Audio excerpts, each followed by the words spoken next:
Les sociétés d'aide à la personne ont poussé comme des champignons à Tours depuis 2 ans. En fait, depuis que la loi Borloo a ouvert ce secteur à la concurrence, et défiscalisé de 50% les dépenses pour les particuliers qui emploient du personnel à domicile. La NPE a invité ces sociétés, 22 sur le forum aujourd'hui, et incité des demandeurs d'emploi à s'y rendre.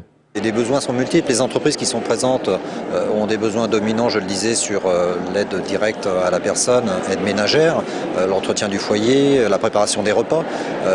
On intervient auprès de personnes qui sont soit âgées, soit dépendantes, qui peuvent être des personnes handicapées, mais ça peut être aussi au domicile de particuliers qui n'ont pas de temps à consacrer au bricolage, à l'entretien du jardin, c'est aussi la garde des enfants. Donc une disponibilité que les gens n'ont pas forcément et qu'ils cherchent à faire couvrir par effectivement des salariés. Parmi les demandeurs d'emploi, une grande majorité de femmes, soit tournées vers l'aide aux actifs, repassage, ménage, garde d'enfants, soit tournées vers l'aide aux personnes âgées. Et puis il y a ceux qui misent sur la polyvalence. Je travaille avec les enfants autant qu'avec les personnes âgées. Moi, c'est les deux publics qui m'intéressent, même les personnes handicapées. Mais pour l'instant, je ne peux pas faire la personne handicapée. Il me faut une formation spécifique pour ça. Il y a beaucoup d'ouverture dans ces métiers-là actuellement parce qu'il y a beaucoup de lois pour les personnes âgées, pour le maintien à domicile. Du côté des professionnels, le secteur de l'aide à domicile a du mal à recruter. Avec une concurrence forte, les tarifs sont au rabais. Du coup, les salaires dépassent rarement le SMIC horaire, les temps partiels sont fréquents. De plus, comme le secteur ville est bouché, il est demandé d'avoir un véhicule pour pouvoir se rendre à la campagne.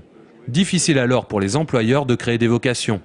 Des candidats qui disent voilà, moi monsieur, je n'ai de disponible que le lundi matin et le vendredi toute la journée. Donc à nous, à partir du moment où on les aura reçus, on aura fait faire des tests de ménage, de repassage, après les avoir reçus dans nos sociétés, on va pouvoir essayer de trouver, et c'est là la difficulté, de trouver le bon client qui corresponde aux horaires que cette personne souhaite. Le secteur de l'aide à domicile est porteur d'emploi et ne devrait pas fléchir, mais au regard des responsabilités portées par les employés, les conditions sociales n'incitent guère encore les demandeurs d'emploi à se tourner de leur propre initiative vers l'aide à domicile.